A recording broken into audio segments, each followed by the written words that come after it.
Таджикистанец предлагает присудить Шавкату Мирзиёву звание Героя Таджикистана. Житель района Дусти, бывший Джиликуль, Хатлонской области, рисовод Хаджи Мухаммадиса предлагает присудить президенту Узбекистана Шавкату Мирзиёву звание Героя Таджикистана. 70-летний Хаджи Мухаммадиса считает, что это заслуженная награда для главы Узбекистана. После прихода Шавката Мирзиёва кардинально изменились отношения между странами. Взятый главой Узбекистана курс на улучшение отношений с Таджикистаном сразу был встречен поддержкой двух народов. Он в партнерстве с Эмомали Рахмоном решил все проблемы, которые накопились в отношениях двух государств за долгие годы, сказал он Азия+. Кроме того, по его словам, нужно учесть и нынешнюю помощь, которую Узбекистан оказывает Таджикистану.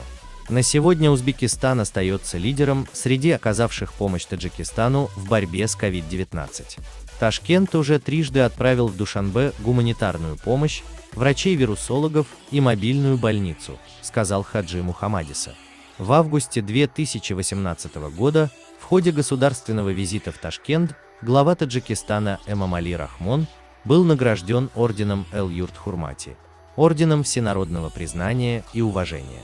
Нам, таджикам, не стоит оставаться в долгу перед братьями-узбеками, необходимо наградить Шавката Мирзиёва высокой наградой нашей страны, считает он.